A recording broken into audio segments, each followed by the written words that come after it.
le ministère de l'Agriculture, en synergie avec différents partenaires, ont implémenté différentes initiatives, différents projets portant sur l'amélioration semencière, sur l'amélioration du cheptel, sur la promotion de tubercules.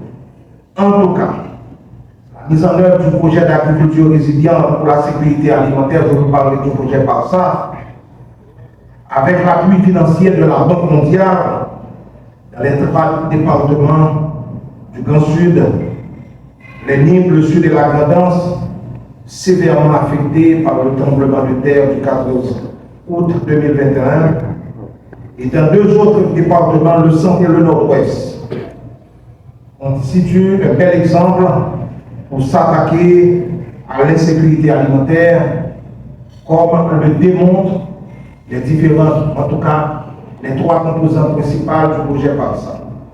S'agissant de soutenir l'accès des bénéficiaires du projet à des aliments nutritifs, accroître la production agricole adaptée au climat et à la nutrition, promouvoir l'accès à des aliments nutritifs et accroître la production agricole intelligente en matière de climat et de nutrition dans les zones touchées par le tremblement de terre dont je viens de parler.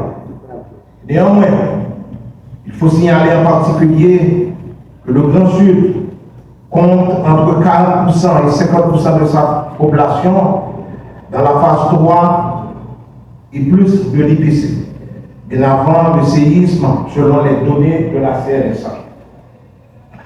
Je voudrais souligner à votre attention que Haïti fait partie des 26 pays les plus exposés aux crises alimentaires dans le monde. Pays bénéficiant de financement précoce de la Banque mondiale pour l'élaboration de plans de préparation aux crises de sécurité alimentaire.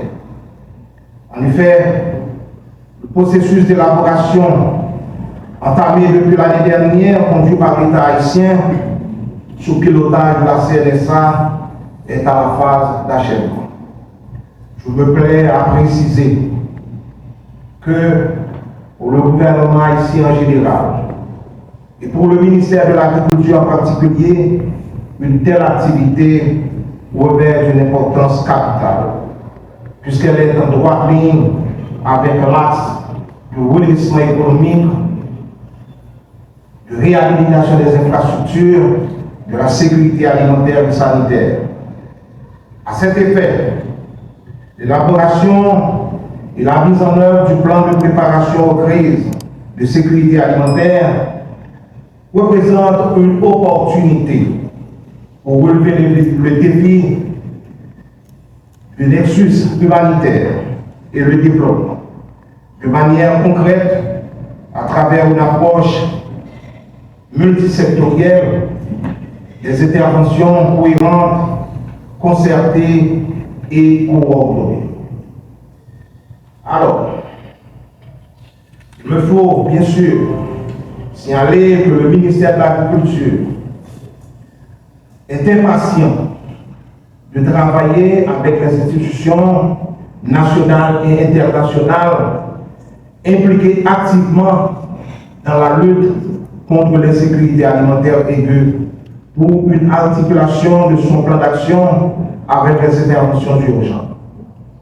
Je clôt mes propos en formulant le vœu que cet atelier réussisse. Nous devons nous ériger, nous devons nous constituer comme les maîtres de notre destin. Mais pourvu que nous ayons foi en notre courage et la volonté inébranlable de gagner, eh bien je vous assure que la victoire ne vous sera pas refusée. Il en résulte une situation d'insécurité alimentaire aiguë dont le nombre de personnes concernées tourne autour de 5,4 millions, soit environ 48% de la population totale du pays, selon la dernière analyse du cadre intégré de classification de la sécurité alimentaire, IPC. En désagrégeant ce chiffre, on a 3,4 millions de personnes environ qui se trouvent en phase de crise, la phase 3. Ce qui signifie que ménages qui se trouvent dans cette phase ont des déficits de consommation alimentaire reflétés par une malnutrition aiguë élevée ou supérieure au niveau habituel. Ou du moins, ces ménages parviennent à couvrir leurs besoins alimentaires essentiels de façon marginale seulement en se départissant de leurs avoirs de moyens d'existence majeurs ou en employant des stratégies d'adaptation de crise. Il y a environ 2 millions de personnes qui se trouvent en phase d'urgence, où les ménages ont d'importants déficits de consommation alimentaire reflétés par une malnutrition très élevée et une mortalité excessive, ou du moins, ces ménages sont en mesure de réduire l'importance des déficits alimentaires, mais uniquement en utilisant des stratégies d'adaptation d'urgence et en liquidant leurs avoirs. Dans les camps des déplacés, on compte environ 6 000 personnes, soit 5% du total des gens vivant dans les camps, qui se trouvent en situation de catastrophe, car les gens manquent énormément de nourriture et ou de quoi subvenir à leurs besoins de base malgré une utilisation maximale des stratégies d'adaptation.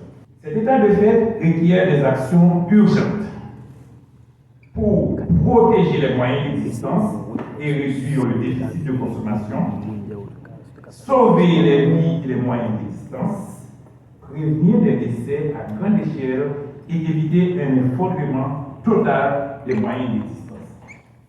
Cependant, cela ne peut pas être fait chacun dans son petit coin pour briser le cercle vicieux des crises répétées.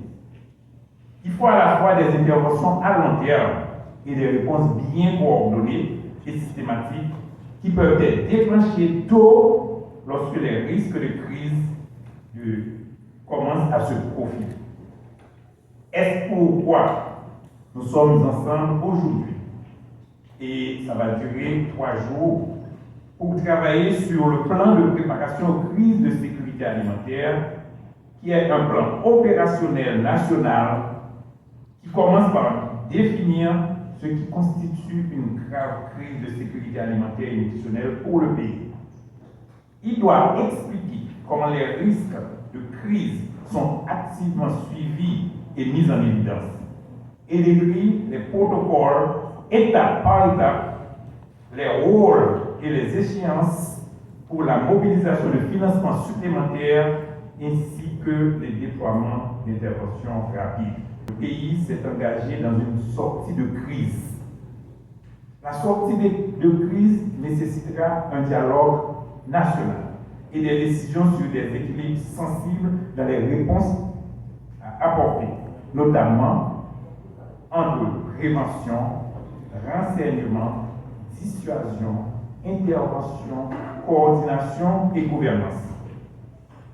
Nous sommes convaincus que la lutte contre l'insécurité alimentaire pourra constituer une bonne porte d'entrée pour la stratégie de sortie de crise.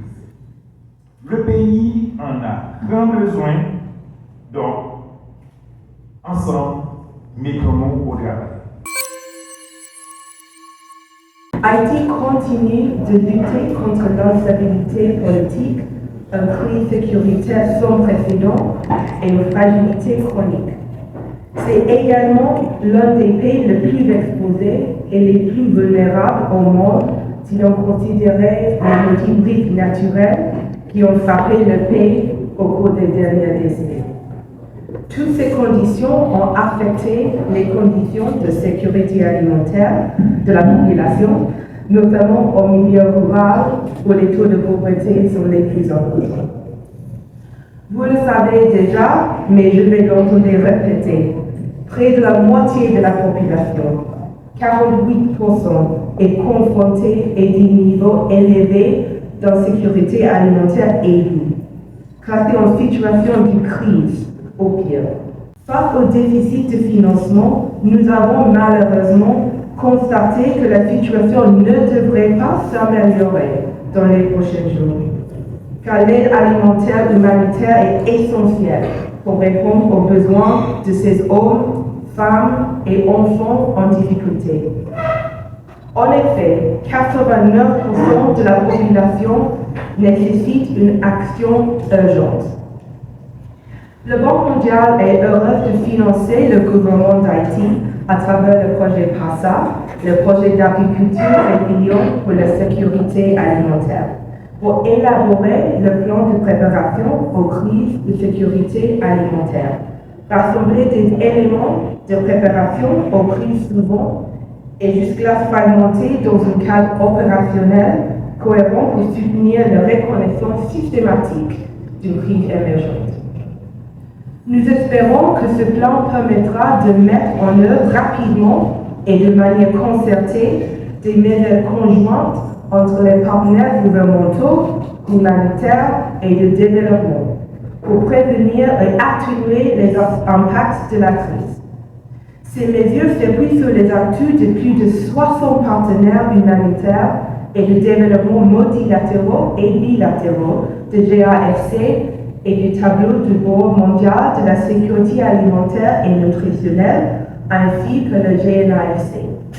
Ce plan est l'un de 28 dans le cadre d'une initiative mondiale. Mesdames, Messieurs, la Banque mondiale que je représente veut profiter de cette occasion pour encourager le gouvernement haïtien ainsi que les partenaires du développement à promouvoir l'adoption et les dotations en ressources de cet important plan. Nous allons continuer à appuyer le gouvernement haïtien dans leurs efforts liés à la lutte contre l'insécurité alimentaire à travers nos projets et en collaboration avec des partenaires à tous les niveaux. Madame, Messieurs, la Banque mondiale était un partenaire de longue date du gouvernement haïtien et du secteur agricole en particulier. Nous voulons ce matin renouveler notre engagement à aider le pays à faire face aux principaux facteurs de fragilité et de pauvreté afin de produire conjointement des résultats significatifs au bénéfice de tous les Haïtiens.